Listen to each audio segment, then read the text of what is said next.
Good morning. We are running a few minutes late, but it is roughly 10:30 a.m. and it is Sunday. That means it is time for Sunday Club.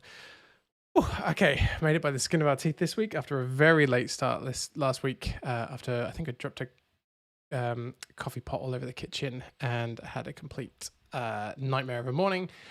This time we are also running a little bit strange, but that is because if you watch the stream regularly, know that there's a few things on my laptop that have been a little, um, uh, just not ideal, and I wanted to change. So last night I finally got round to fully reinstalling macOS and getting everything stripped down and then rebuilding it back up. So this morning I am 90% of the way back to normal, but there is a bunch of stuff that, as usual, is just a little bit fiddly. Things not quite working as I thought they would. And for example, we don't have music playing in the background as we normally do right now. It's just my voice, and that is because Google Drive have changed whatever app they had to sync all of their stuff, which is where I kept all the royalty-free music, and that hasn't synced properly or something. I don't really know what's going on with Google stuff, but that will just get sorted for next week. So it's just going to be a little quiet this week, just while I'm staring at stuff. We won't have any background music. However, we're not going to worry about any of that stuff. We're going to pick up straight where we left off. Where did we leave off? Admin UI prototyping. So what we were talking about last week was like Meetup and Eventbrite and things like that. And it was this concept of an RSVP to an event versus like buying a ticket. And we looked at their API and what that might mean for the kind of application that we were looking to build. And how interesting, I found it really interesting. It was like RSVP plus 2, and that kind of meant 3 people were registering, but then you wouldn't have the details for those 3 people. Again, the experience I've had with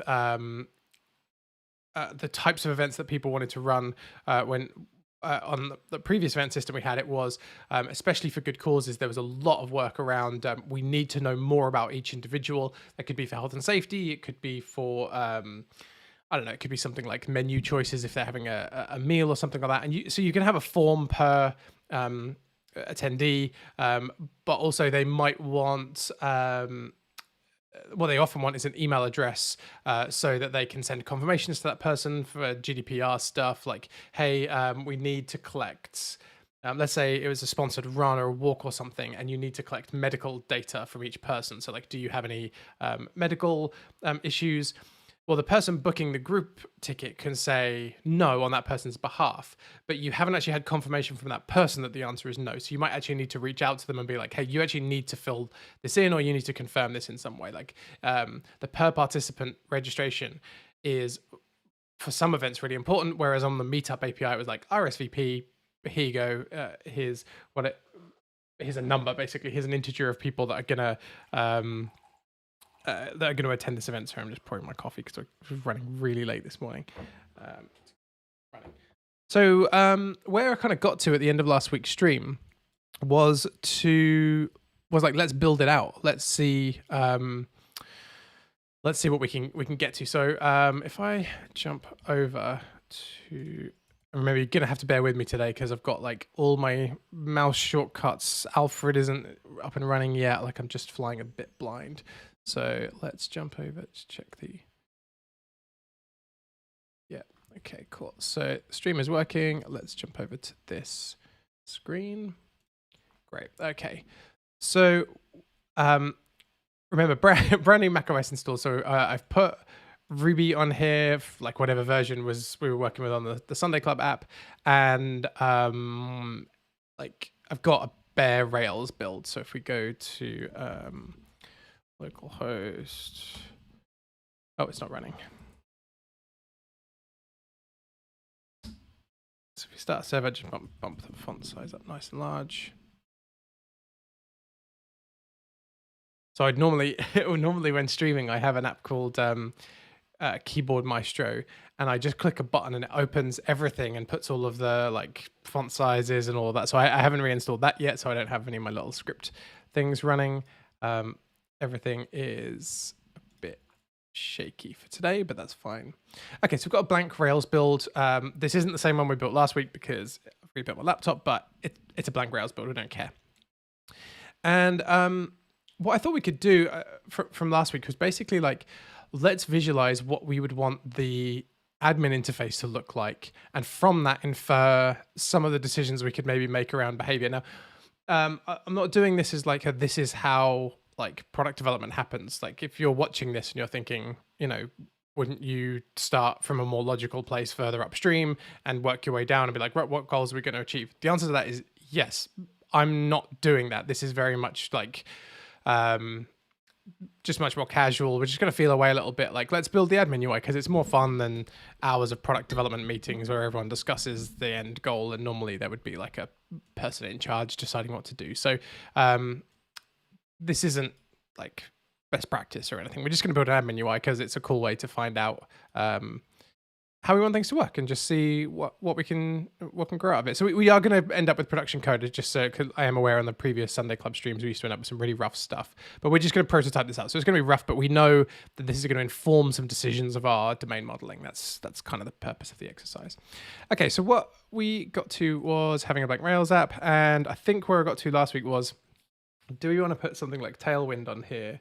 And I think where I had gotten to was like, even if we didn't put Tailwind in, I would want something like a view component, because if we do come up with anything in here that we'd like, we don't want to have to start again. Like, could we potentially lift and shift them over? And I think that my problem with using Tailwind is that my personal lack of knowledge of their API tends to slow me down. I just tend to find myself getting frustrated. And we looked at, we were looking at Tailwind UI, which is like their collection of pre-made stuff. And I was giving this some thought over the week. Let's just bump the font, zoom in on this a little bit to make this a bit bigger so you can see it on the stream. So I was kind of thinking about this through the week. So where's like the admin area and stuff like this? Application UI, here we go. So application source. It's like a multi-column layout or something like that. Yeah, I'm just not sure. So we were going to kind of look at paying for this to jumpstart us forward. I'm just not sure we need. Maybe we could just use the API, but or like some of the ideas of the API. I'm not sure we need to pay for these if we can build them out and then sprinkle our own stuff on top. Let's get it installed. What I really wanted to avoid was getting it installed again, but I don't think we're going to be able to avoid that if I want to play with it. So let's install Tailwind Rails. I think we've done this before, so we will be able to go through pretty quickly, I think, because we've done it once before, even on this stream. That's a video, so we're going to skip that one. So this is a gem that does everything for us, potentially. But we've got like Webpacker, so we can just install it. And let's go to the actual UI. So my thinking here is maybe there is like other pre-made stuff we can grab, even the free stuff.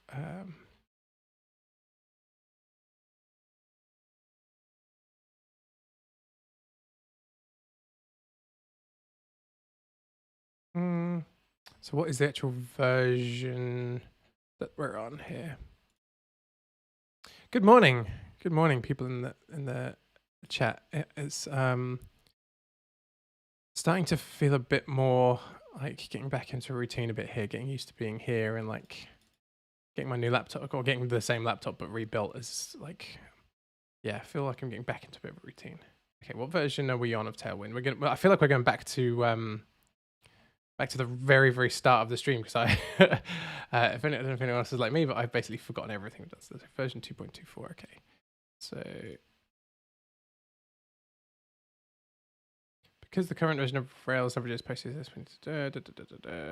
when was this written? The 10th of 2020. I think we did have to do that though.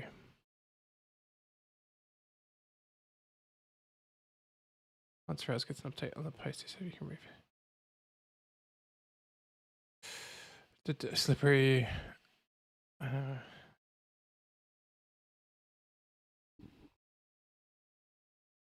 slippery slope. Which part is the slippery slope? I feel like I'm on several, many, maybe.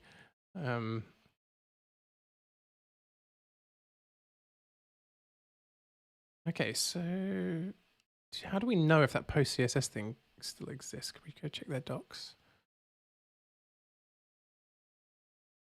Oh, oh, okay.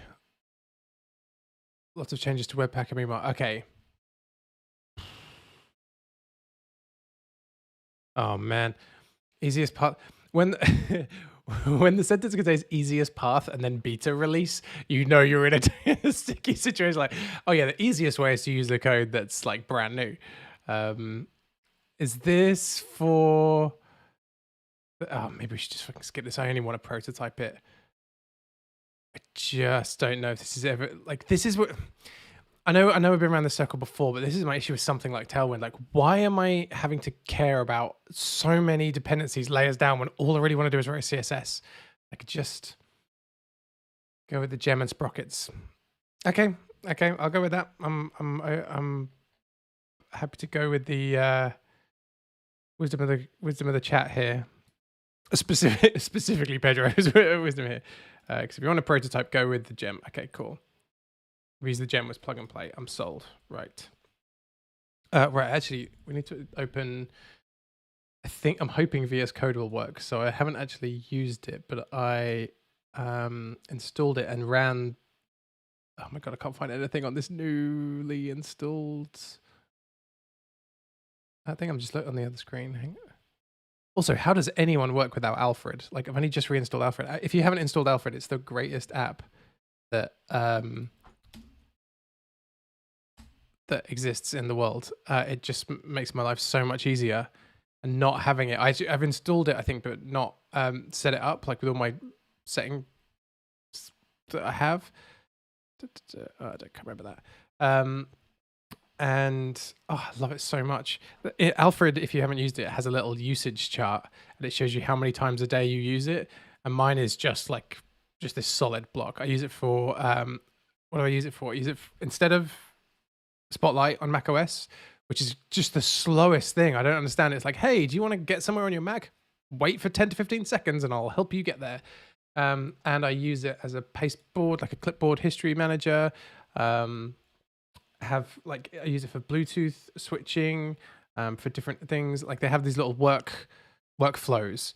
It's so good. So good. And I miss it so much when it's not installed. So much. Right, okay. That was my ad. I'm not being sponsored by them, but I wish it was, because I pay for Alfred. But I did that thing where I was like, oh, I'm never going to not use this app. I've paid for that one where you never have to pay again. I've got like some sort of lifetime membership, which was only like 50 quid. It wasn't a lot of money, is my memory. And I've had many versions of joy and love with that application. Right, I'm trying to work out where I put my, where is Finder? Okay. This will only take me a few days because I set my Mac up the same every time. It'll only take me a few days to get everything like back up and running. Oh, I love this new thing. It's like, this is in VS Code. Like, do you trust the authors of files in this folder? It's like in those websites that add stuff to their console for people that are like, are you being scammed here? Like, just check. We all need a little hand holding every now and then.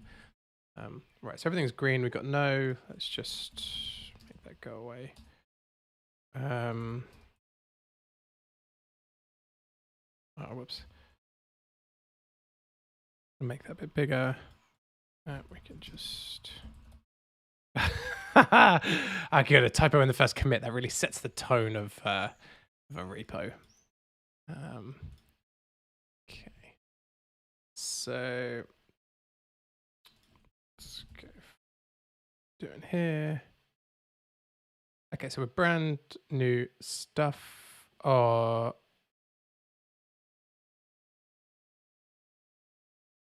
I installed that version of Ruby? How is this running? Yes. Okay, great. I don't know. I think that must have just come with RVM. Okay, great. So we are Going to install this gem. And it is Tailwind CSS Rails. Just pop it in here. Fine. Don't really care about that too much. So I'm assuming from the sentence plug and play, or from the phrase plug and play, I'm really hoping that they have covered off that post CSS 7 issue or whatever was going on there. I'm just hoping that someone else has resolved that.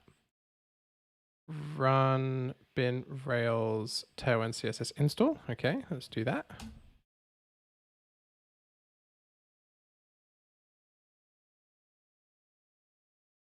Okay, so it's got post CSS 7 compat. So I'm assuming that they're just handling all of this stuff. The very kind and lovely gem authors seem to have taken care of that. And hopefully they might take care of it when it doesn't need that anymore. You could just update the gem. So they've run all this. So this is the stuff we were just seeing in that tutorial showing us what to do. And created that. Add Tailwind include tags in your application layout. Done that as well. Okay, so we're done.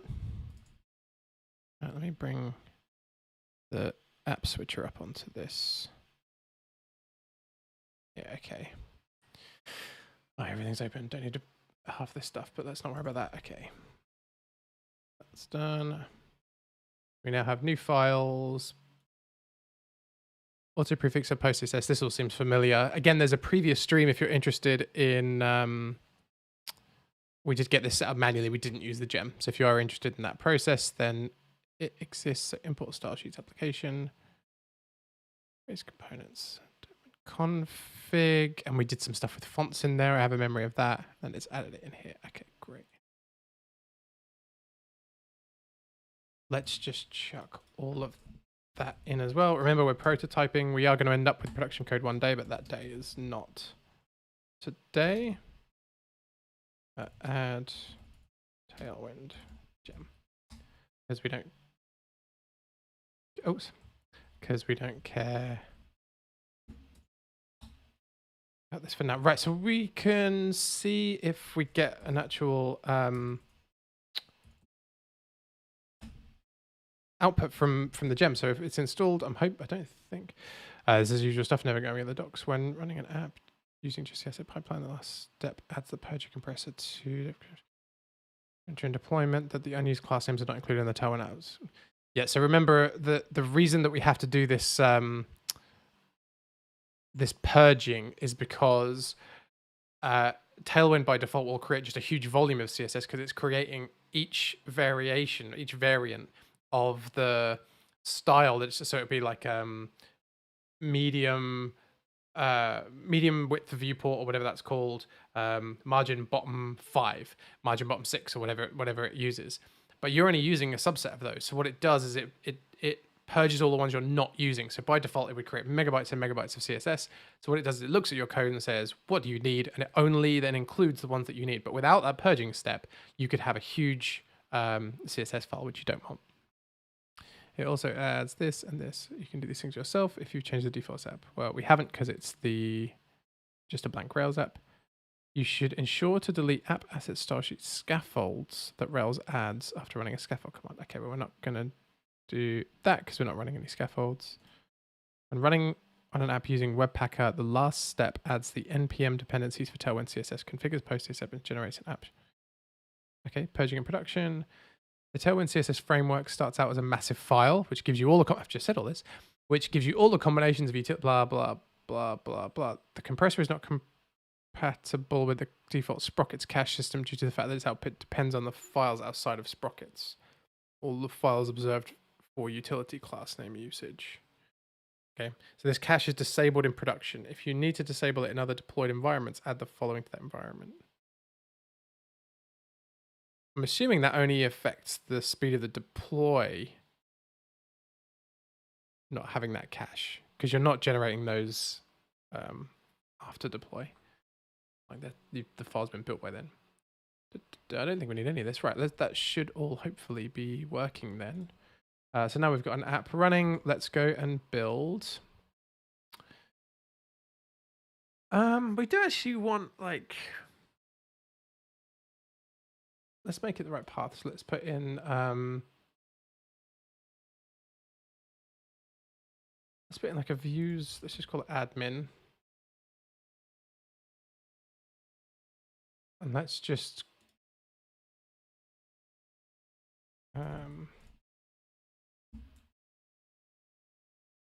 that for now. And so in here, we can then just have like,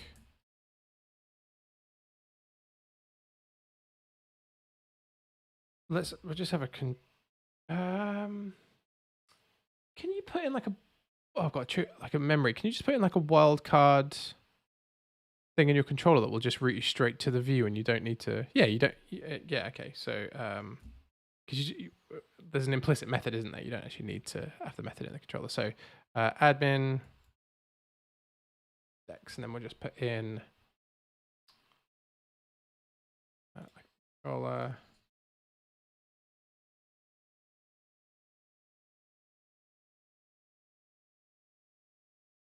This is where I wish I had that new new Copilot thing from GitHub, and I wouldn't have to write all this boilerplate code. Yeah, I think we don't need anything in there. Will that get us anywhere?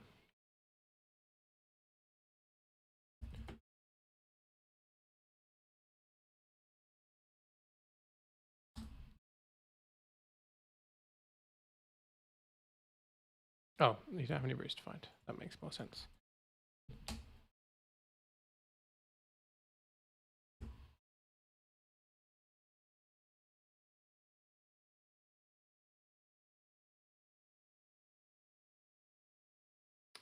Is it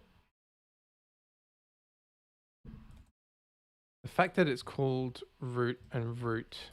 That must work well in American English because they have route and root, so they're two separate words for them.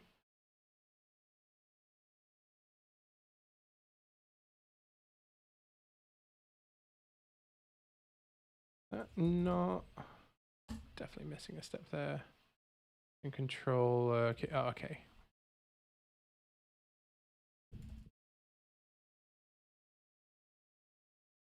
Oh, 2.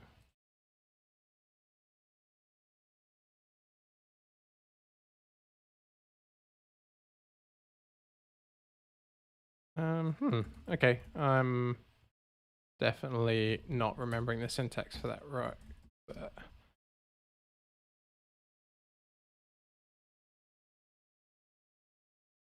something's happening now.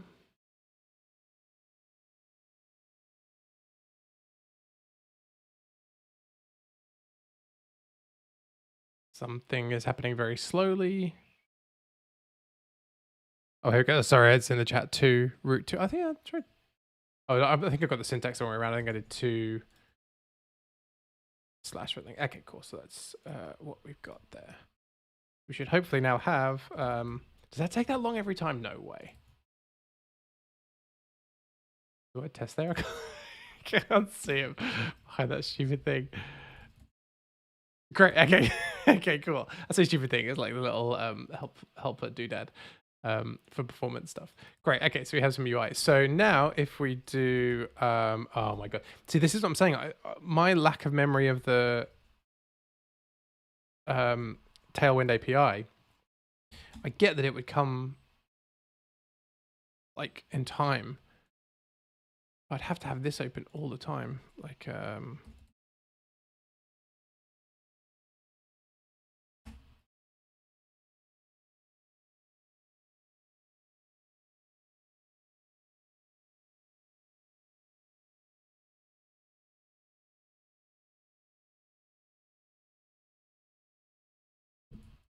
then I guess it's like border color. Black, I guess, border black.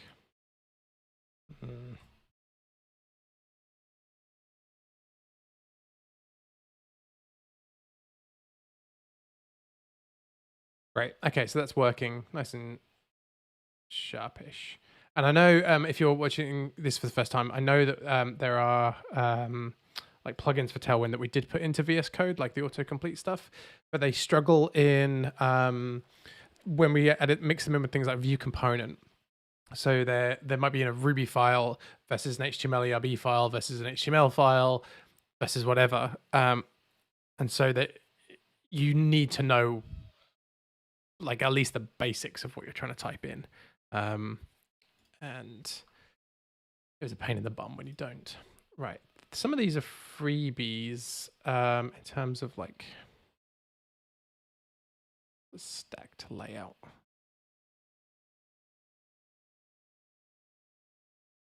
Something like this. Okay. So let's just lift. Is that like a little copy thing? This so is. Right. Okay. Now we've got this. We can actually pop some of this in our layout, but let's just paste this in. So my memory of this is that you can just do stuff like that, where you just grab it and chuck it in, and suddenly, boom, you have an admin UI. Like, I mean, that's pretty cool. This one requires JS because I'm assuming there's a toggle on the thing. And so, all right, that is pretty cool. That is pretty powerfully fast. But then I've still got to go and break it all down into view components. I've still got to ask, like,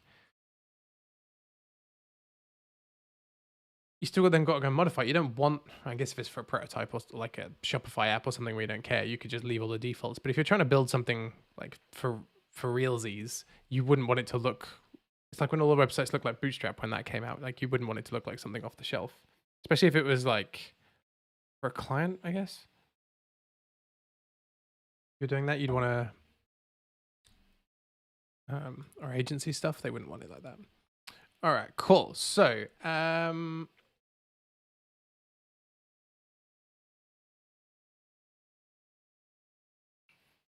yeah, so this one is really interesting. So we've got a high level hierarchy here. So this one of the good things is this throws us straight into our domain modeling for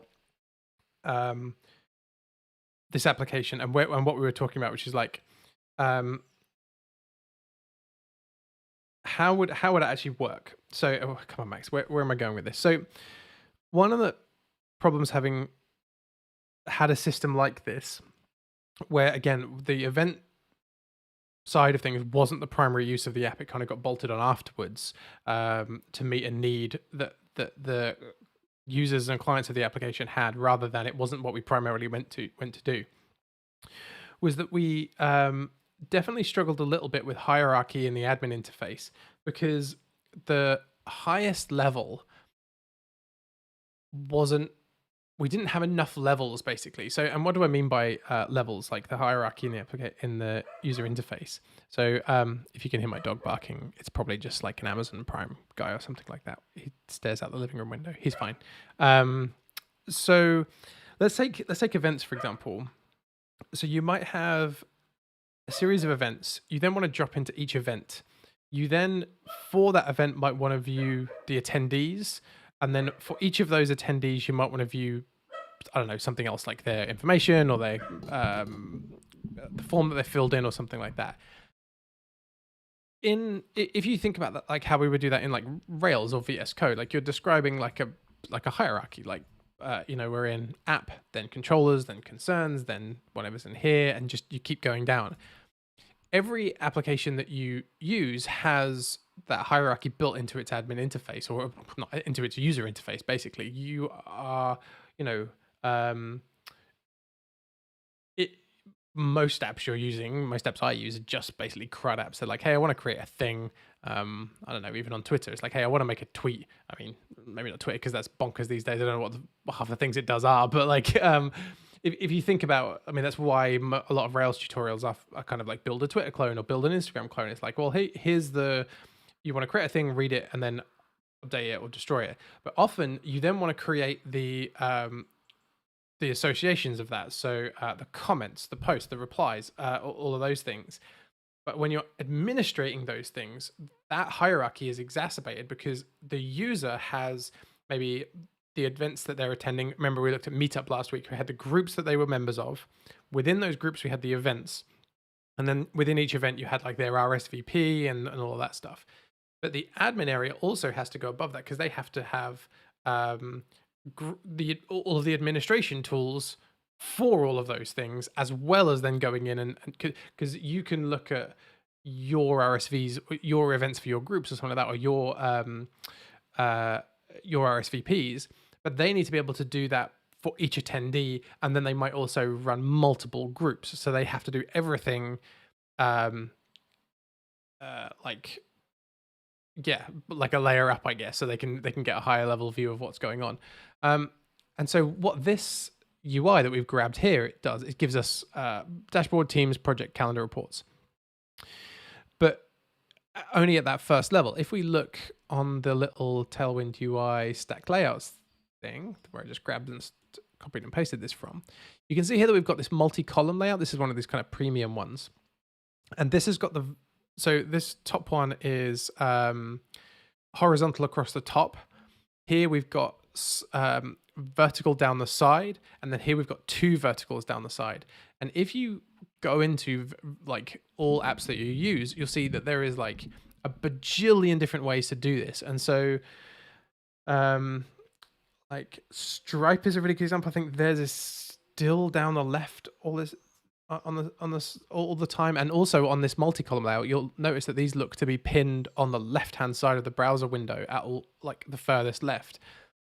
Some applications also constrain their width to some sort of maximum, and then they put their column down the left. And remember, you then have to do however you replicate that however you kind of demonstrate that hierarchy in the user interface, you then have to model to mobile as well. So this might be on the left, this little purple column. I don't think I can make this bigger because I can make it bigger. It's kind of that. So on the left, you might have like, what's the ones they've got in here? Like dashboard, team, projects, calendar, reports. That might be down here. And then here you might go into team and then see your team members and then click on it and have the team member change. And then you then might have to switch within the team member to have a tabbed interface here. But then all of that has to condense down to mobile for a responsive web app. And all of that then has to make sense to the user. They have to be able to get from team to the individual team member to then within the tab interface within that application. And there is no right answers to any of this. It's always really tough. A couple of applications, one that we use at work, just redesigned theirs, and they've got like they've gone to like to this multi-column layout on the left, but they only have like 3 things that you ever care about. And again, maybe admins have 50, I don't know, something like that. But it's such a huge amount of screen real estate used for something that I don't need, and the thing I need is then condensed to the right hand side. GitHub is a good example. They go horizontal across the top for a load of stuff, and then you get into settings and they have that kind of bar down the left. That's kind of like a fairly standard version. So let's prototype out what we want to do, and then we can work out how we're going to make that happen. So I'm assuming these stacked ones are multiple. Are there like I'm not against paying for these, but I'm just wondering, like, are there like Tailwind libraries? Component library? 15. Apparently there are 15 plus component libraries that will make my life ... I'm very excited to see my life being ... Morning to other people saying morning in the chat. Sorry, I'm not paying enough attention to that. So Kitwind, Tail Kit. Good. They're all struggling to come up with pun names. Tail blocks. Tail window. Meraki UI. Lo-fi. Wow. Okay. When people have really got to town on this. Daisy UI. So this would be interesting. Let's see do any of these have these kind of things built in? Are these all paid, do we think? This one says free, so. Tailwind starter kit Triact. Wow, that's a good one. Themes.dev library. I think this has got all themes in. Oh, so these are all paid. Oh wow, this is a whole industry. That was €100.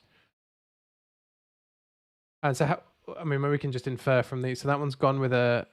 Oh, okay. So this one, I don't know if you can see on the stream, but in the Air Control Tailwind CSS admin theme, they've gone for a single sidebar vertical sidebar, but in it there is a nested hierarchy. So you click and then things open. They also have some sort of single line admin across the top. Yeah, this is so why you want to think about this stuff up front, because it's so obvious when this stuff gets bolted on later. Because everyone always, these admin things always sell you the dashboard first, and no one cares about the dashboard in real life. It's the thing you care about last. The actual thing you want to do is perform a task, and yet everyone sells you the dashboard first. You're like, we don't have anything in the app. I don't even know what we're dashboarding yet. But they look great on these little thumbnails, so I get why everyone does it.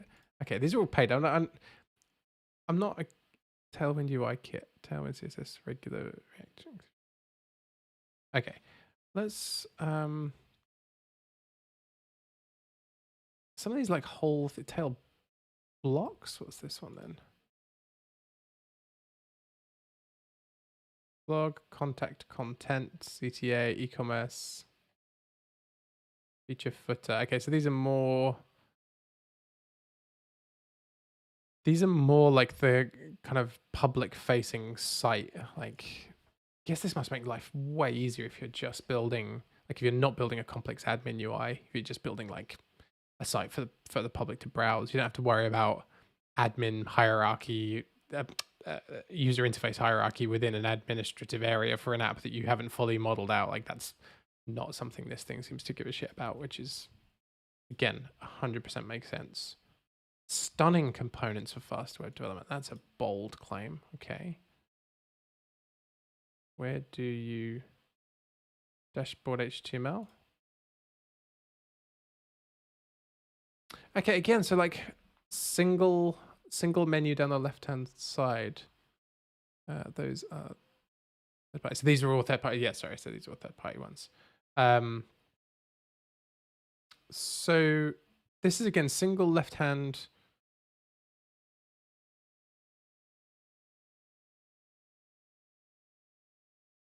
Column with these little toggles that you can go up and down on.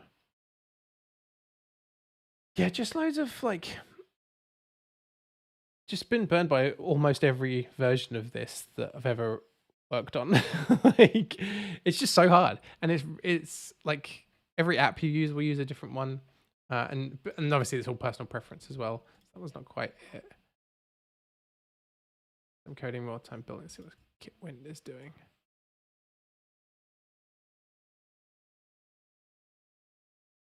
This is a whole industry. I'm really okay.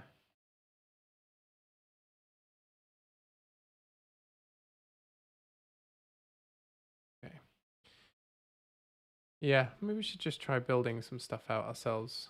Mainly, another thing that pops into my mind is that I don't know the CSS grid API particularly well, but I feel like that's what I would use, having not app sidebar menus. Here we go. They're all sidebar menus, like the. So these just claps down to that. And how do these then? Oh, okay. Like, do they go to a little menu in the top right? Is it in the top left? Because the menu is always on the left in desktop view, and then suddenly in apps it's usually on the top right. Why does it switch? Is it a little swipe over thing doodad? Yeah, these are all cool questions. And ones that you can kind of.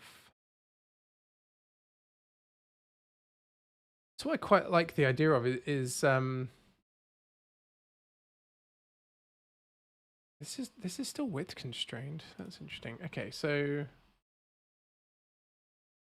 let's just say we added in one below. So where is that?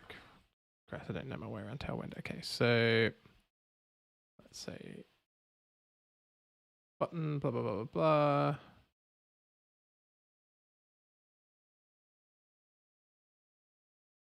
I'm just looking for which one is the actual out.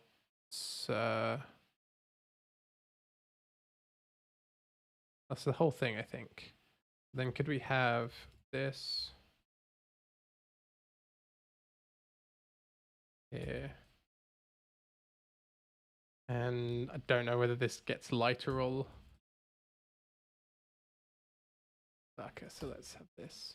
Oh, can we just, oh, actually, yeah, that's a good idea. Can we just grab the whole thing again? And then we just don't want any of your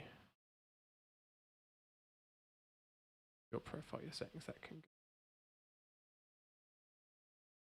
go. And actually, so can all of. I'm looking to see if we can get like a little mini hierarchy quite quickly. Great. Okay, so that's what I'm looking for. So we can ditch the logo from the second one.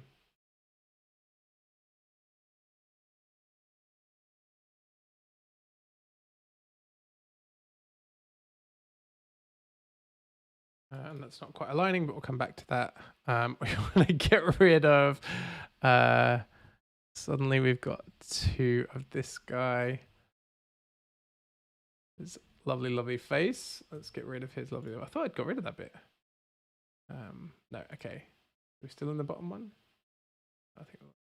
Okay, so here, that whole menu can go.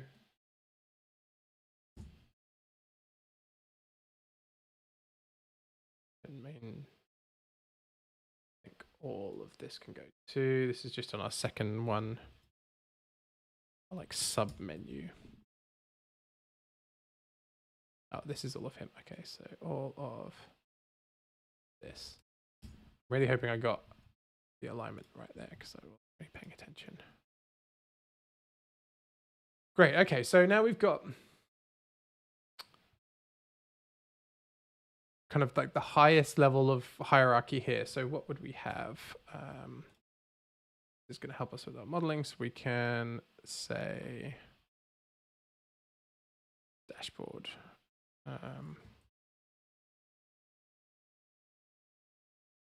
Yeah, because remember the other thing we mentioned that you often get burned by with this is having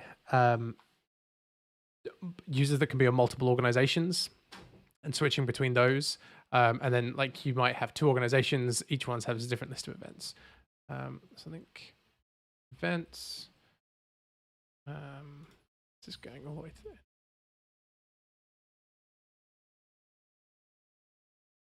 Yeah, and so then you could you can decide at what level your user can access data at. And what do I mean by that? So let's say that you're designing an events application, and your user might have been using the application a while, so they might have 100 events, and each event has some n attendees. Well, what you can force in your user interface is if you want to find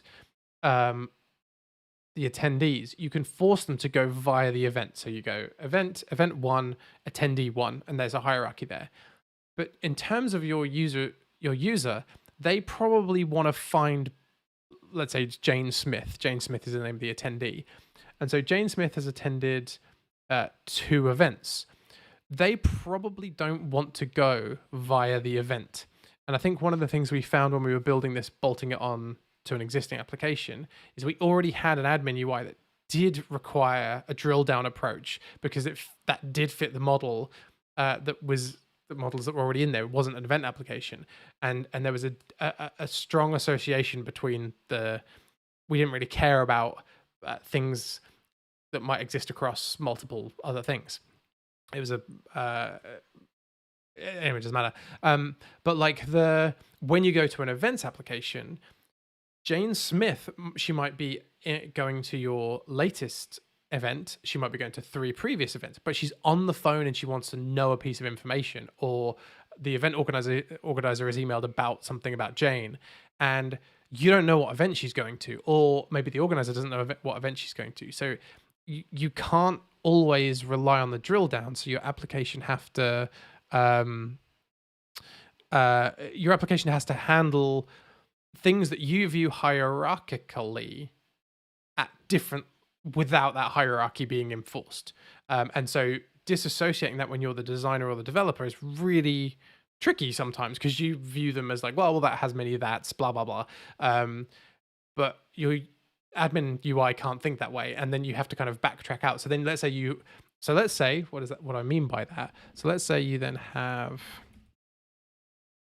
a thing called attendees at the highest level. Let's refresh this.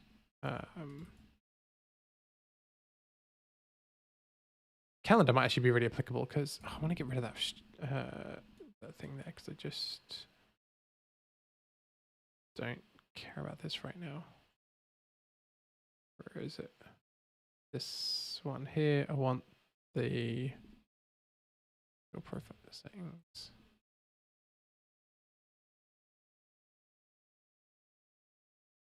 I'm just checking to see where it actually starts. Is it this?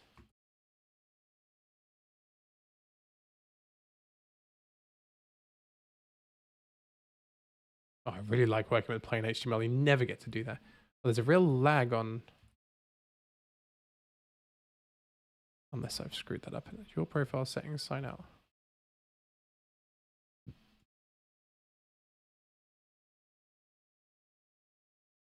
Is there a lag or am I completely removing the wrong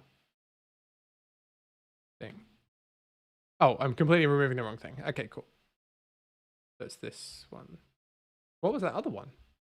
It was just hidden, I guess. Drop down menu. You can hide this one as well.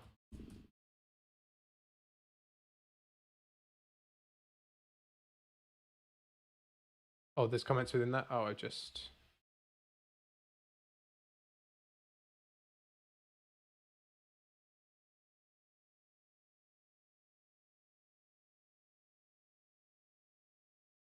Okay. All right. Yes, okay, great. And we don't need that little bell on the second one down. Sorry, I'm just tidying things up. So this stuff is hidden. That's why it's not an issue. So notifications.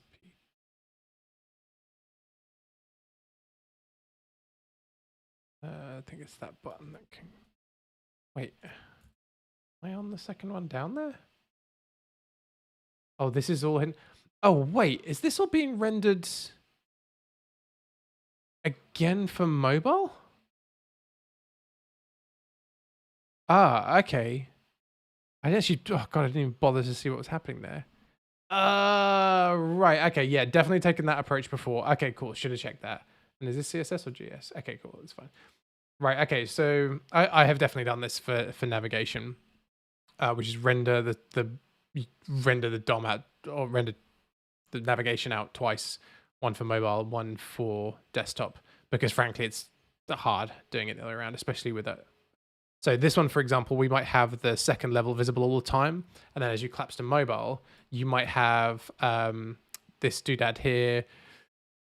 Maybe you build that as nested ones under here. So you have to click, click, and then they appear as accordions or something like that. That is an approach that you can take because it's hard to do the same thing. So that's why I got myself confused. I was like, oh, I think I'm deleting things.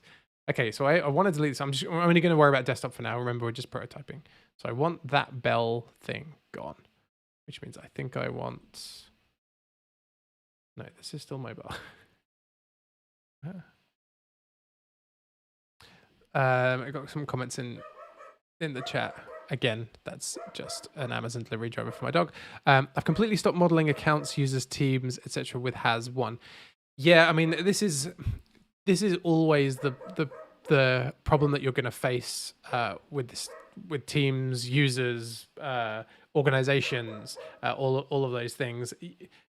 Yeah, has one is really tricky because you know that a user is going to turn up and say, "Hey, I actually work for two companies. And I never want to log back in and out."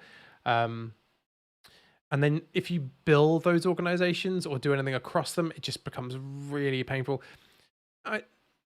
There's no like bad thing about anything like that. Like if you model it one way, like if someone's pointed you to this stream or YouTube video later because you're modeling something out and they're interested in some guy rambling about it, like your application is never going to get it right first time. So don't panic. Like we're just a little bit like, burned by having done it wrong so many times. And so like Pedro was saying, like I've completely stopped modeling accounts, users, teams, etc. with has one.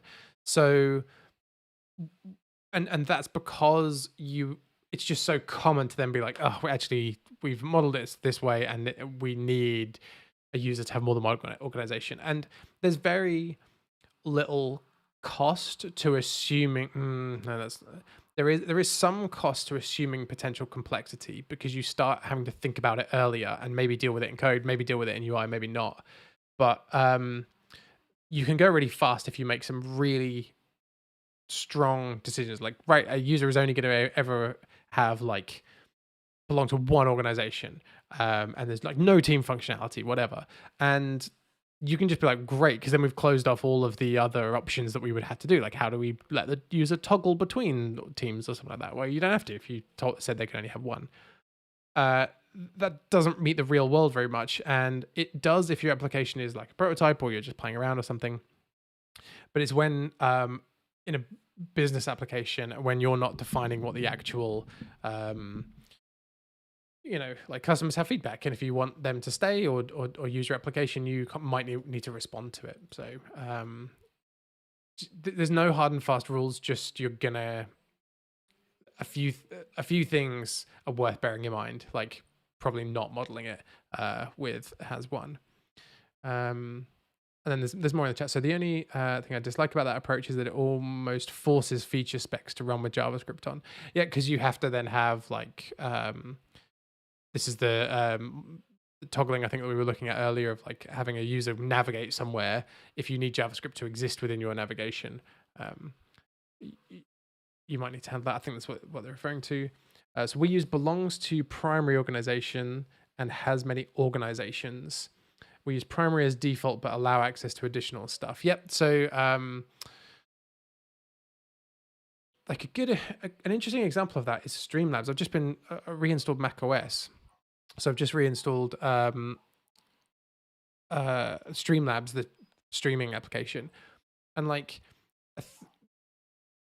you can then have multiple, I don't know if you can have multiple accounts. So basically your account is tied to like your channel, but then you can add other channels. And I'm like, but I want to add another, I basically want another primary channel, but I can't have one because my primary channel is hard coded. It's like, no, this is your, and for YouTube, I mean, they're like, no, this is your YouTube channel. You can't have another YouTube channel to log in with, because this is your thing. And that, I guess, goes back to all the OAuth stuff we were looking at a few weeks ago. But again, you're like, why am I constrained by your domain modeling? Like, I don't care. Like, that's your problem. Like, I want this. I'm the user. You give me the thing. And that's where the product management aspect of this can kind of come in, because it's, if you make decisions where you're like, okay, well, users can't be a more than one organization, or, an event can't, let's say you don't allow, an event can't belong to more than one organization within, or, I'm trying to think of one for this application. It would be like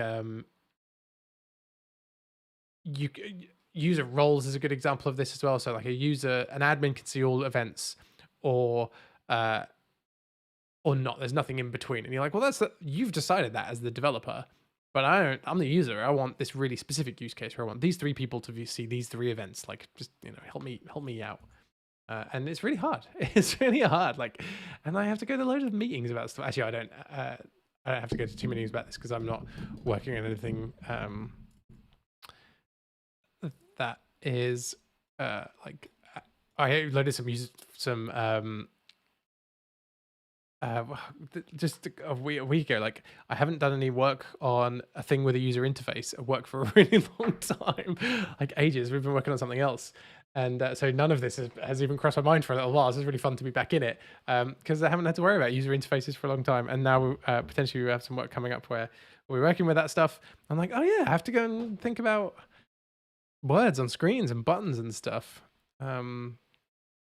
So yeah, I think that's another, sorry, I'm totally rambling, but like, that is a real, developers who work all day with users and user interfaces, sometimes I find are shocked when some engineers and developers on a team don't work with that regularly at all. Like, if you work at an organization where your app is small enough where everybody touches everything, but there are engineers who never really look at a UI or think about it for the application. That's like teams away in terms of what actually happens. So if you're an engineer who's never really given any thought to this stuff and you come to model your first application and then you're like, whoa, admin UIs are hard, or you don't think that and you think, oh, they're easy, and you have a crack at it the first time and then you start getting user feedback and you're like, oh, this is wild. Oh yeah, okay, so perfect example from Pedro in the chat. In this app, a classic example would be an event organizer also being an event attendee. So yep, that's a perfect example. I used to work with accommodation applications, and we had hosts and guests were our kind of dynamic. I don't think the models were called that, but that was basically it. It's like an Airbnb vibe, and hosts being guests and guests being hosts. So you have your own accommodation that you let out, and then but you also stay in other people's accommodation. But then, if you ever use the Airbnb application and you join as a guest, they are very keen for you to become a host because that's hosts make more money for Airbnb. But in the application, they basically have, I don't know how it works now because I haven't really been into the host UI for a long time in that app. But you basically had to toggle between the two. You were in host mode or guest mode, but it wasn't, because very few people did it, it wasn't a great experience because it's like, I guess it was like less than 1%, I've had to guess, of users. It's very jarring to go from back end to front end after a prolonged absence, definitely. Oh, don't. I've got that coming up. Suddenly you have to think about new paradigms, user experience, accessibility, all of that stuff. And if you've just been working on a back end system, yeah, you're screwed. Two-sided marketplaces is another great example. I want to sell, but I also want to be able to buy from others. So again, that's the accommodation one. So, and to go back to Pedro's example in this one. So you're organizing an event here in our application, but you are attending the event of another one for another organization. And here's another scenario to add on top of that. So one of the issues that we used to have with our events for good causes, especially for charities, I think businesses would have this as well. We did run into some of these things. Is single use admins, and what I mean single use is probably like about like day pass admins, like some of the help desk software has like day pass. So let's say that you run 10 events, but one of them is bigger or different from the others, and you need 3 extra people to help, but you don't want to give them access to all 10 events because there's people's data in there. So you want them to help on that one individual event. So you need them to be an administrator on that event. Fair enough. Okay, so you model that in, and you have users that can become admins or contributors or whatever you want to call that role to that specific event. And that's happening for that organization. But what happens, I'm just taking these examples further, is what happens if you're the admin for organization A and you control lots of events, but for organization B, you've been called in as like a volunteer admin or like a drop-in admin for 2 events, and maybe for organization C, another one. When you go to events, you would assume in your account that all of your events that you were administering would be there. That's not the case because you would be in the organization's admin area rather than your own admin area. And so then you would need to somehow be able to get to the other organizations and admin their events. You then might be attending either those events or other events run by other organizations. So you then need to go into your user area, your user, whatever you're calling it, your user area, and view your events as an attendee. So that's all fine, and that can all be modeled, and the code can handle that. The trouble is the user has to understand where they are and to be able to navigate to where they want to go, and you have to have conveyed in the user interface that, like how do they know? And that can be really subtle. Like on this UI, we've got like this gray, dark gray, and then a light gray.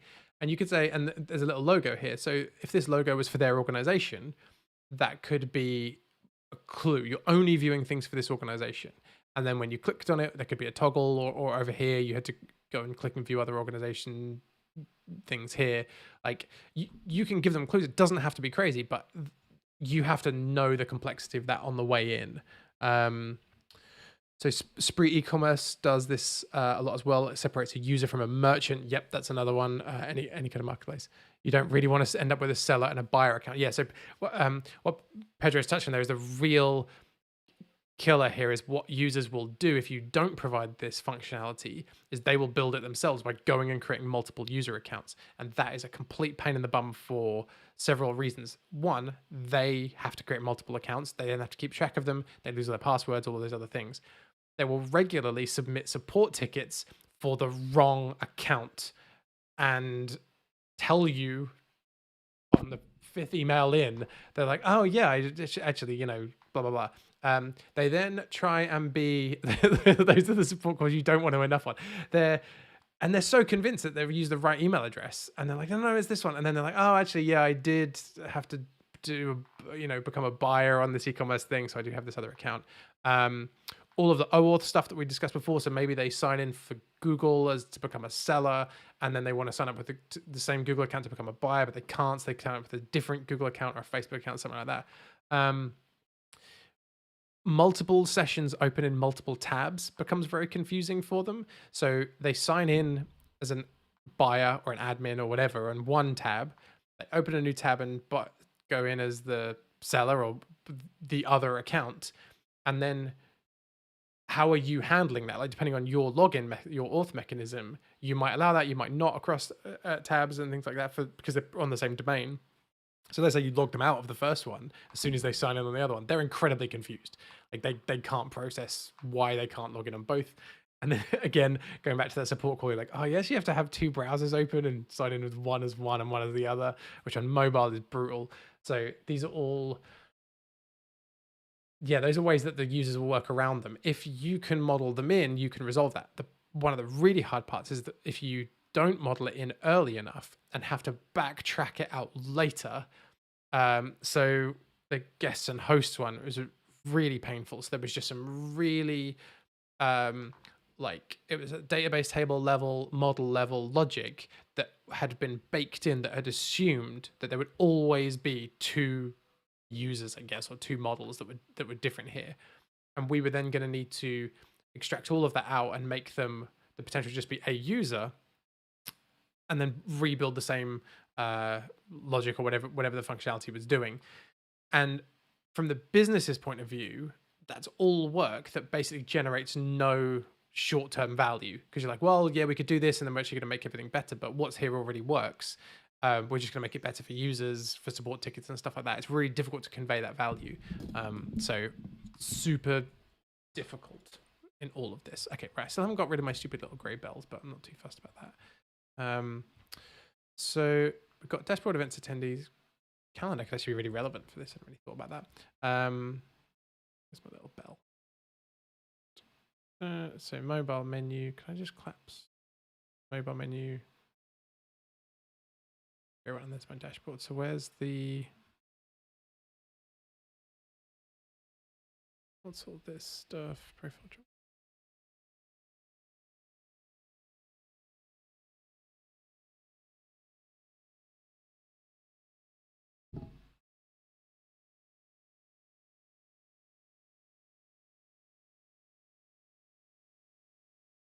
What's the open? What's really cool about that is that little, just by changing the background, because they had made the background on this match the one below, but made it a circle, it works really well as soon as you just swap that out.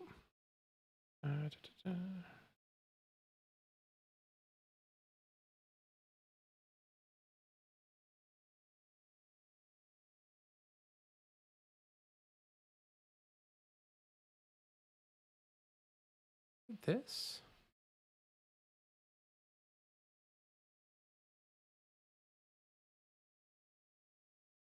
No, I think that's still in mobile stuff, is it?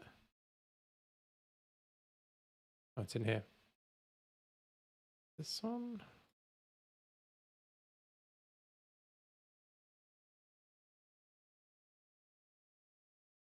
Hero icon, yeah. Okay, yeah, sorry. I think it's because there was another hero icon on the mobile bit one, sorry.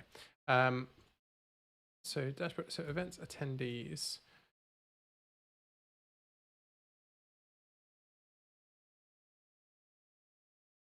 Okay, so let's say that then we're in we're in an event, for example. So our parent one has already, okay, so let's say we click on event, and this subheading or whatever could become a search, could have a search box on the right,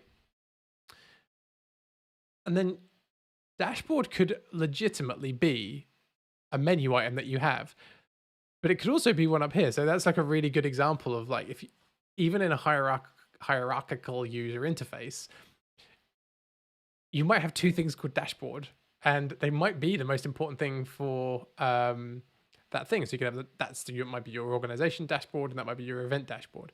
So there you're into stuff like, oh, can we just rename it? Like that could be stats or something stupid, or like event data or something like that.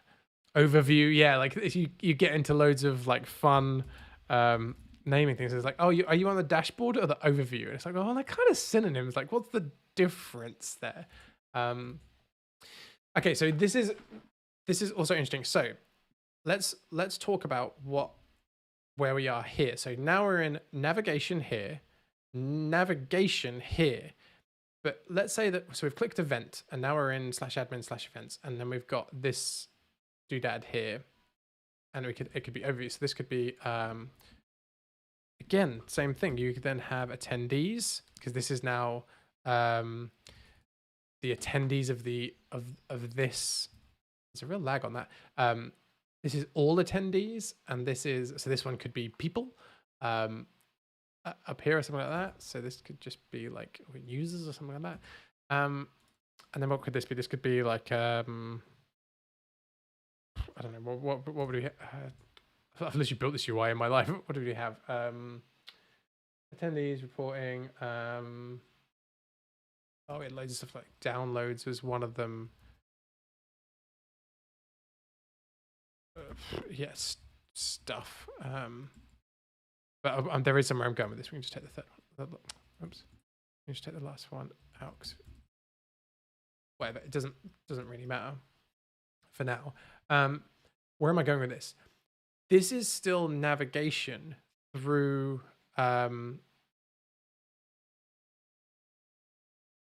through the model, through the event. You haven't yet given any actions. So remember, you've then got probably like edit or add attendee or something like that.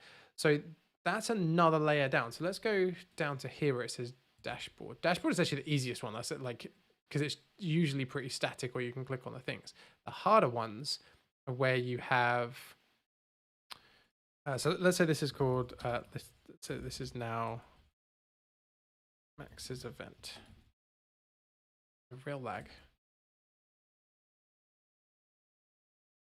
So where do your buttons go? Well, logically they can go over here in the top right hand corner. So, but if you look at the user interface space that we've taken up with just getting, you're here before you get any real value. And I'm on fancy screen with lots of loads of screen real estate and things like that. But if I'm on like an iPad on portrait view, it's not always great. Or maybe like one of those, I have a normal size iPhone, but one of those like slightly larger than average iPhones, the Max ones or whatever. And you're like, oh, every time I see this, it's annoying, because in an admin user interface, your user uses the interface very regularly. It's likely, or they're in there for a period of time rather than just one user performing a single task. So you eat up a lot of user screen real estate by things they already know. Like, you're just burning pixels. And this is on this type of horizontal navigation. Remember the one we looked at earlier was this kind of like stacked vertical lines down the right hand side. So there you're burning the screen off to the left, but you can still, as far as the user's eyes are concerned, the thing that they care about is usually at the top of the screen. And so there's a real advantage to having them down the left rather than across the top. I mean, I think GitHub's a good example of this. Like, most of the top of the screen is usually fairly irrelevant a lot of the time. And again, maybe that's absolutely fine. But on smaller devices, And again, it wouldn't maybe be on mobile devices where that gets painful because you're probably collapsing your navigation. It's the smallest devices where you're still using desktop navigation. They're the ones where you're really feeling that pain point. Or for people who like have their screen zoomed in, maybe they don't have great eyesight. You've got something like that before you've switched to desktop. Every time they come to a page, they are here halfway down the screen before they've got the value for what they're doing. If you start adding buttons over here, for example. And these are, again, nothing wrong with that. You just have to bear all of this in mind because you're the designer and team or whoever putting it together. And this is what we're going to do for this. Having said that, I actually prefer this, I think, to the side navigation, because once you've got one or two verticals, you can then switch to a horizontal. Whereas when you start horizontal, you're always having to work out. You can't keep going. If that makes sense. You can't, like, there was two on the stacked UI they had on this thing previously. I can't remember what else had two. Like, had the main bar, and then the next one had these two. So you got one and then two. But if you need a third one, you then have to switch to going across the top, and that is actually like.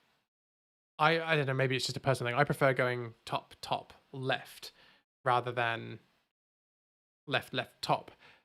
Because when and again, when you're switching to, let's say, okay,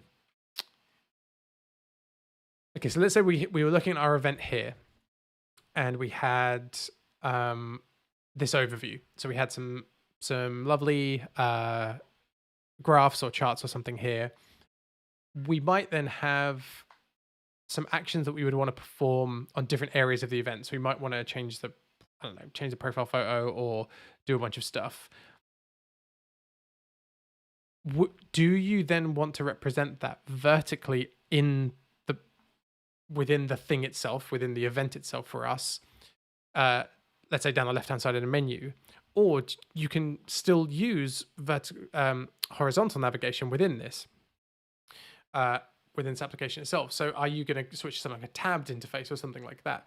And each one has different implications to the user as to what the hierarchy of that thing is.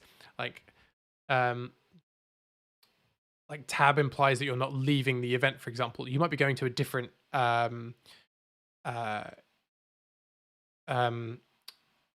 like path secretly behind the scenes, but the rest of the tabs would still be persistent.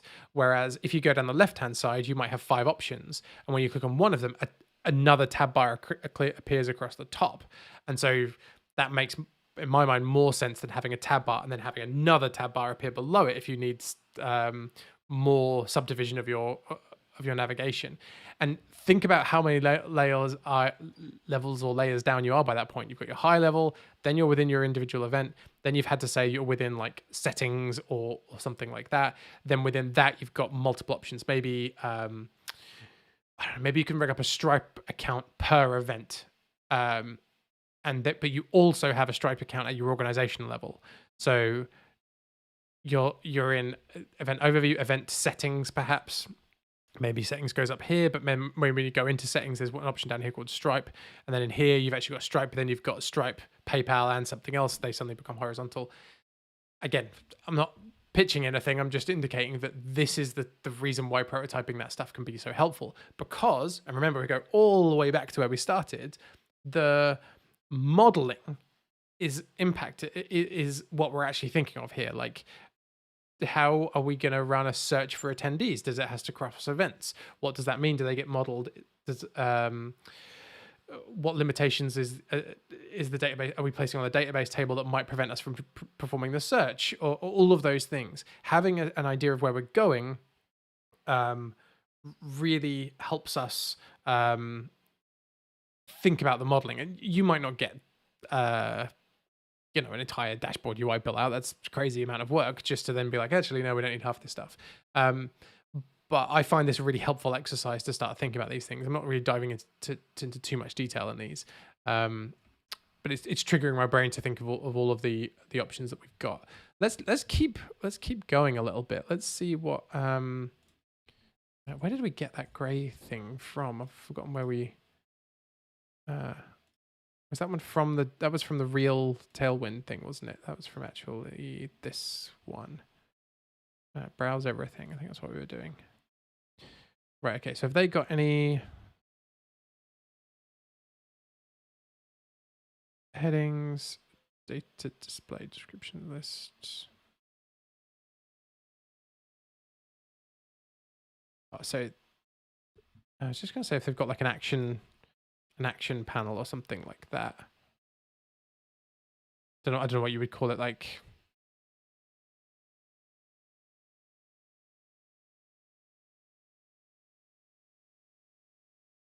a kind of CRUD buttons. I think I'm trying to describe. CRUD buttons, is that the name of it?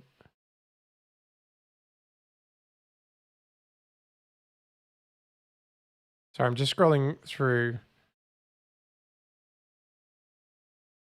even just to find the kind of layout I'm trying to describe.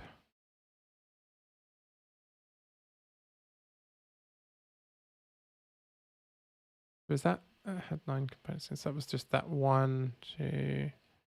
These are all different ones. These are all just visual variations on a theme. Okay, so then you've got your multi-column approach on this one, which we haven't even touched on. Like why only have one column?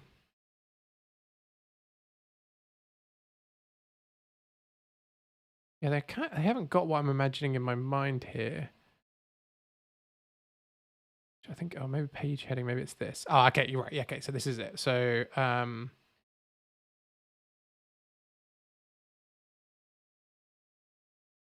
right, okay, this one. So get the code. This is the kind of thing I'm thinking of. Oh, hang on a second. So this is one of the paid ones. Okay, fine.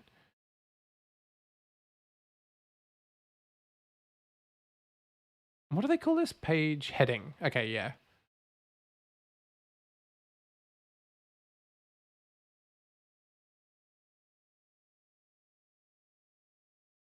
So we could just build one of these out. I think.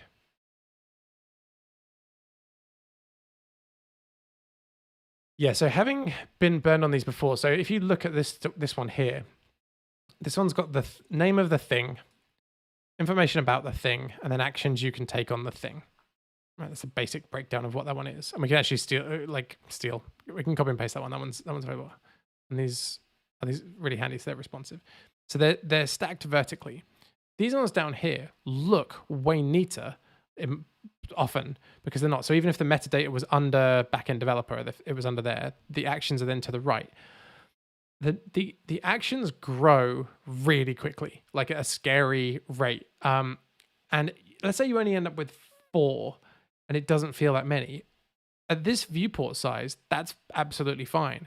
But at a lot of viewport, you end up with the stacked view anyway. You end up with this anyway. So you try and you try and get this view because you have less kind of less pixels to worry about. You often end up with this. And Flexbox will help you out a bunch here, but often it's something where you try and build, again, this is just from my experience. I've tried to build reusable containers for those things, but then often you're like, this one has 2 extra buttons because actually we have, instead of just buttons here, we have 3 little extra icons like the stuff to indicate state in some way. Like, is this, so there's buttons here, but then there's actually labels that appear next to it, and because you can click on them, they qualify as an action rather than meta information underneath. So that's why we want to visually separate them from the metadata, so they end up here. And then you're like, actually that now spreads 500 pixels rather than the 200 for the buttons or whatever it is.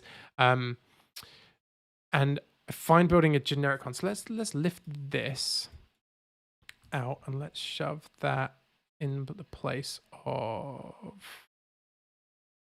can we just get rid of all of, what's the giant div wrapping this? It's just one giant div. Do we need that?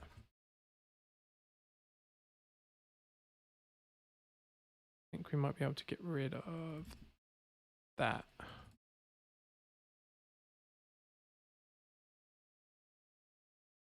Oh, okay. So that had some sort of constraint on our The giant div was the constraint null width, was it? Oh.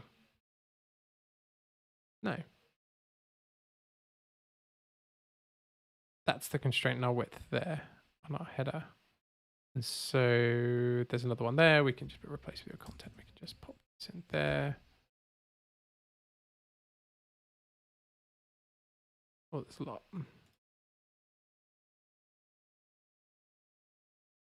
Ah. There we go. Cool.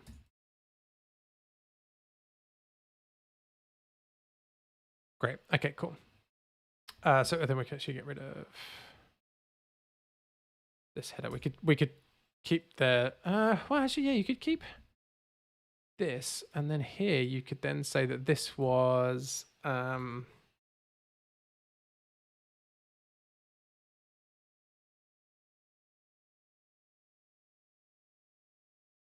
yeah, so you could have like a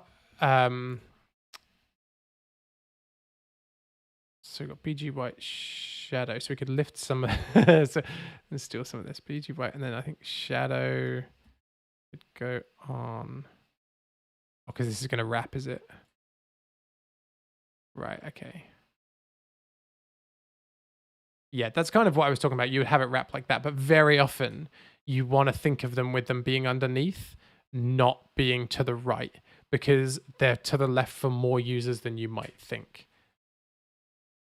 Oh, I see. And this one actually moves to a more button. Yeah, I actually have tried to avoid the more button. So then you got edit. So you just, so much to think about with this stuff. I haven't done this in ages. So if you look at what happens when it switches to the more button here, like you've lost the icon for each option. So edit and view. So you've got publish, edit, view. But here you've got edit, view, publish. So within one transition, you've flipped the order of the instructions, and you've lost their icon for each one. You could add them back in. That's just on this example. But that's a really that's something that's really important to think about. And one of the things that used to trip us up was just rotating your screen on some devices. You can go from really wide to really narrow and fully change someone's experience. So let's say that they have this mobile experience where they have to click more and they're totally enjoying themselves. And then within the same session, they're performing the same task. They just rotate their phone around and jump to this. And then they're like, oh, where's that more button? I need to edit. Oh, it's over there. And again, they'll figure it out. They're smart people. But you've kind of interrupted their flow. Whereas here, potentially, you could have kept edit, view, publish as a little strip underneath. But then they might start stacking, which you don't want. So the more button gets away from having to deal with the issue of stacking loads of buttons vertically, which always looks horrible, even if you keep their flow. Really difficult stuff.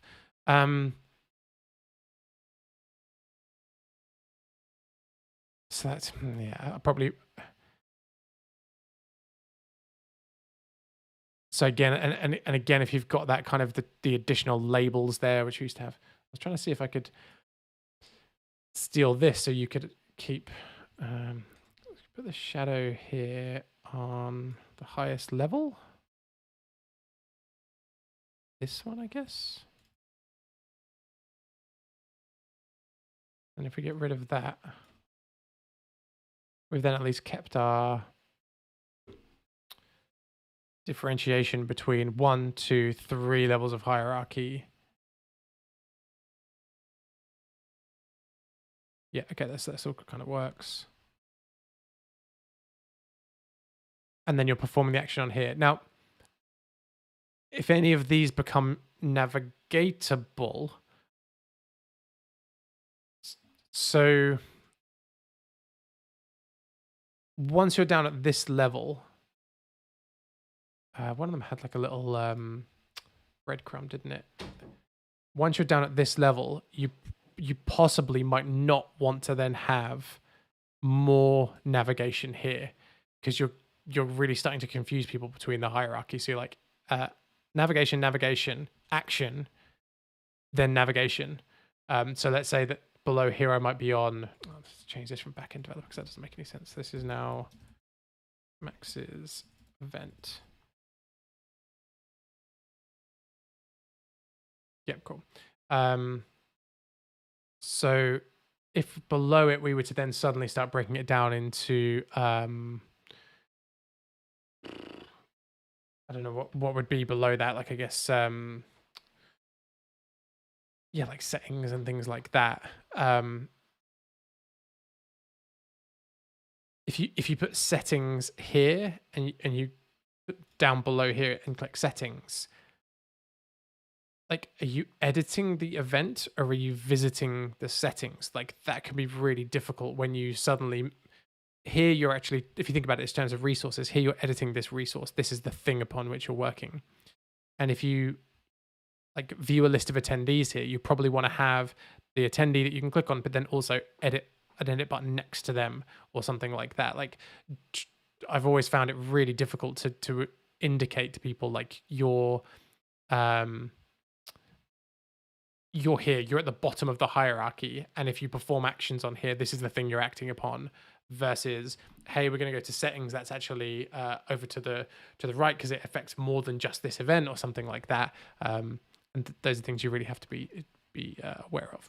All right, so I think this is all nonsense because it's not related to the event.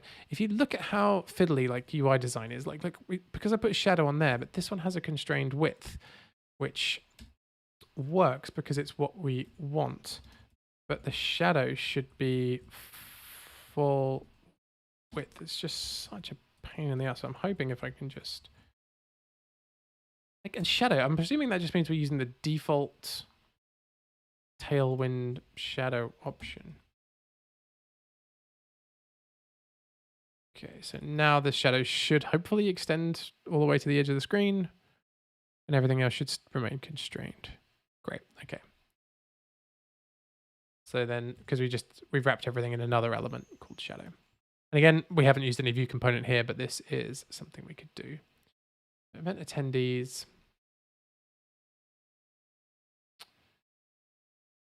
And the thing that we learned from Meetup is that there was, they had a hierarchy above events. That was one of the main things that they had as a differentiator. And I think what I want to do this week is go away and think about really what we want to do with this thing. Because I think in terms of like how we're going to manage administrating events, because I think that that's pretty fundamental. And I think without that, we can't really model too much further.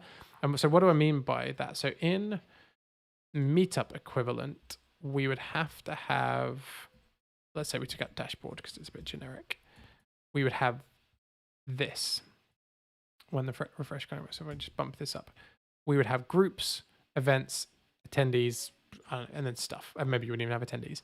Because if you remember from last week, to RSVP to an event, you automatically join that group. And if you leave the group, you are un-RSVP'd. You are no longer attending those events. That link is enforced in the behavior of the application. So in order to administrate anything, you have to administrate your groups. They would sit above your events. And as far as I could see, I do have access to a Meetup account. I'll try and go into the admin area during the week. As far as I could see, I think all events have to exist within a group. I think the group is the primary event. But for most organizations that I worked with, the event is like a one-off, or it's like a thing. The event is the thing. They don't really care about anything else in it. So they just want to create them ad hoc. They might be related by a group of people. They might not. There might be a series of events. They might not. Like that. That's peripheral. The group is not the primary thing. And for what I think is more interesting is the idea that groups of people exist and events exist, but they might not be together. So what I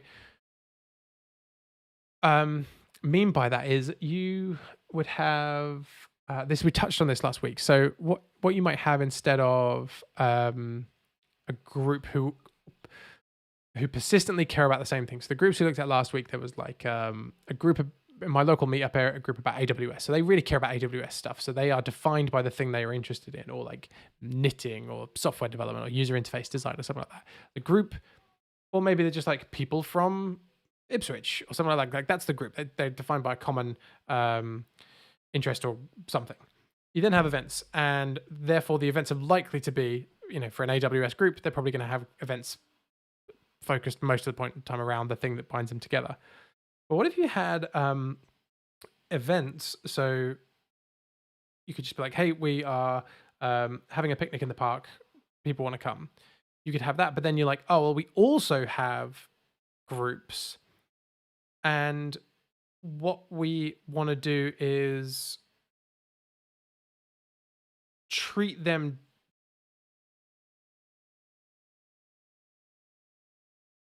as like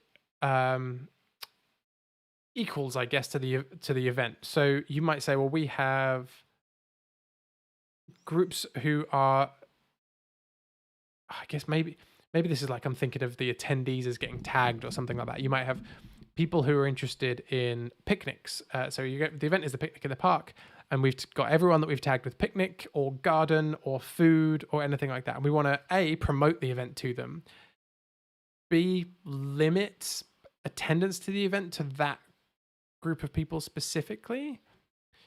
Definitely the promoting one. That's one of the biggest ones we had, is like, we need people who've taken part in these 3 previous events. We want to tell them, given we have consent to communicate with them, we want to tell them about this new event. But the only things that bind those people together is they have attended those 3 events. And so, again, this goes into your user interface design. Do you go into like events, event A, select all the attendees and then email them from there? Do you go into attendees and search for people that attended these specific events and then do what with them? Email them, I guess. Like, are we talking about just tagging attendees somehow? Or do we actually want to have a group as a thing that we care about, that people could leave and join? I think probably not. That seems like a really...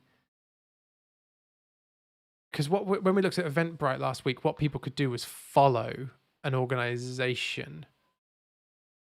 And that seemed about the right level of friction. There was follow and unfollow. There wasn't a lot else, because all I wanted to see was see their events or not. Here, what I think I'm talking about is more from the previous application. It was, well, we have an audience, and they're all of the people who come to our events.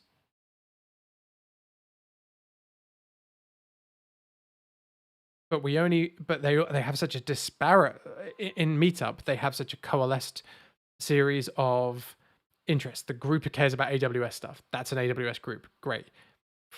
For an organization running lots of events, let's say a large employer, you've got people who might want to go to HR events. You've got people who might want to go to the fun run. You've got people who might want to go to something else. They don't care. They happen to be part of the same organization or joined the same organization, but or attended events put on by the same organization, but they don't care about anything that the other people do. It's the organization that wants to group the previous attendees, not the attendees that wish to be grouped. And that I think is the difference. In Meetup, people are grouping themselves. In Eventbrite and other Meetup applications, it is the organization that cares about grouping the attendees for the purpose of them doing the work and saying, hey, we think we've got more stuff you might like or want to take part in. We will email you, or we will do whatever. And I think that feels like a better fit for I think adding groups and enforcing that at this level just feels too niche. And maybe you could build... Okay, so maybe you have a list of attendees, and it's attendees from all your events. So you don't call it attendees, you call it like people or audience or something like that. And then you click on this, and it shows you everyone who's ever attended, or a dashboard or whatever the hell the initial view is, kind of default state. And you're like, right, find me people who have attended these 3 events, or any event with the word Christmas in, or anything like that. Great. Now you kind of want to save them as a segment or an audience, and a kind of CRM vibe around that. You kind of want to save them as an event, as a group. Group's not the right word, but as a segment, as an audience, and then again email them, do stuff with them. Do we allow? Would you ever want people to join or see those things?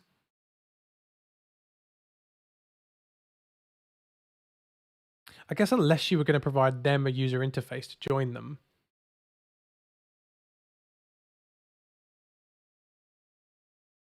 Okay, so right, I was thinking, why would a user care? So a good example of that is, let's say I follow an organization and they do put on a wide range of events. So on Eventbrite, I get a follow, and I get a follow the organization button. But the organization puts on a huge volume of events or a huge variety of events. But I only really care about picnics in the park or fun runs or something like that. That's when it's advantageous to the user to join themselves to that small segment. And how do we do that? Like, because that's sort of like Meetup. You're like, yeah, I care about things this organization does. So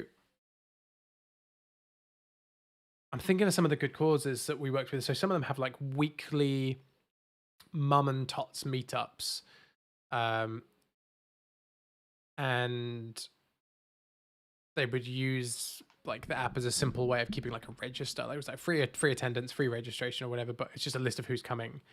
And so you might care about doing all the mums and tots events. But then they would do these mass participation events as well, which is like, hey, we did have like picnic in the park, 500 people, whatever.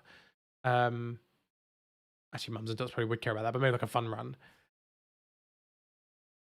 And so you could have that kind of group functionality there. So that could exist within, yeah, maybe this isn't attendees. Maybe it's something like people. Again, what was it someone said earlier? Pedro said thesaurus time. So yeah, 50,000 iterations of people debating what that word is. Or I think audience might be better. And then you could go in there.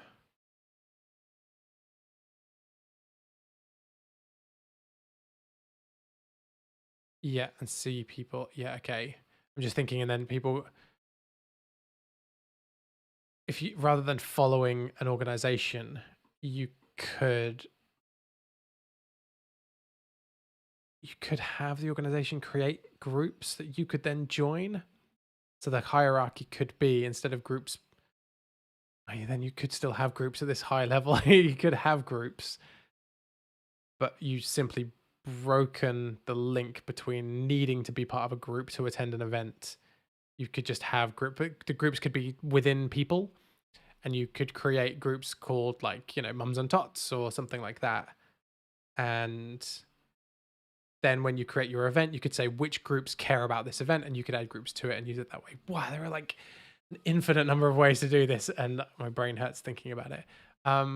Right, my brain hurts so much, and we've been going really long. So yeah, this is a really long talky session, but I found it really useful, and just, yeah, I'm gonna write this stuff up because I think these ones, I find this stuff really interesting. Like if anyone knows anyone else streaming about this kind of stuff, it'd be super interesting to watch them as well. Just doing like domain modeling live streams or something like that. Like I said, I'm not just sticking to Sundays, hopefully at the moment. Not quite sure what that means, but gonna try and come back to this. But I'll get my laptop sorted out as well. And yeah, this is super useful. So I think we're going to end up with something a bit more, yeah, groups, event people,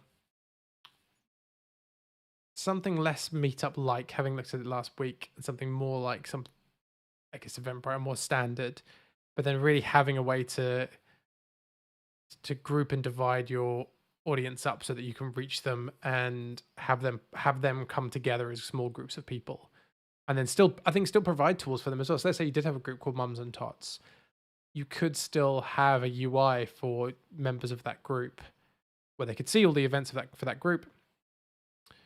And also, I don't know, post comments, stuff like that. It's a lot of complexity for things that people probably wouldn't do because you get all that stuff with something like Facebook and things like that. Difficult. Okay, I'm going to wrap this up. I will be back definitely this time next week. And sorry, so I start with followers. Sorry, this is just from the chat from Pedro. I start with followers, easier semantics to reason with starting out. Yeah, followers. I don't know, because people. Okay, right, I'm gonna knock this on because we could go for another hour. I think just talking about the language of some of these things. So following is like, yeah, you could follow the group. Plus, following is something you do on other applications, so people already have so many of the words that you choose. People already have connotations of from the other applications they use. So follow means things. Subscribe really means things. Subscribe to some people means pay. Subscribe to others, it doesn't. Yeah. Okay. Right. Let's get back into it. And I think maybe more prototyping, but maybe making some actual decisions and really diving into the UI, maybe more than trying to get back into Rails. I think maybe keep going with this UI stuff, but get maybe view component working and maybe build some of it out. Yeah, thank you so much. Thank you, Pedro. I hope people enjoy this stuff. There's less Rails, but I did say that a few weeks ago. We're just going to move into like problem spaces and trying to figure out cool things. And so I think we'll do, like I said, a bit more user interface. Let's work some stuff out in this prototype thing, and then we can go build some stuff.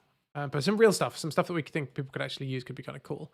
So we could get these built out with some rough designs, maybe some settings pages just to get something off the ground, and then do all that, and then go and actually build something. So we could build out like the most complex version of this prototype, start another prototype. It's like, right, what's the minimum version that we think could actually be useful, and then maybe we could have like get people to sign up to say they were going to like attend something like I don't know, like I'll have a barbecue or something and see if I can get my family to put the details in or something like that. I don't know, something we can just get people to use and get like the minimum viable thing that works, but that we actually ship and people use. But we prototype out a more complex version, then cut that down to a shippable version, prototype that, then build that, or prototype the UI for that, then build that. But we would then we'd have like a destination, a short-term thing, and then something buildable. And again, this is not generally how you might approach this stuff. This is just for streaming purposes. All right, have a lovely day, everyone. Have a wonderful Sunday, and have a great week if I don't get to stream beforehand. Thanks a lot.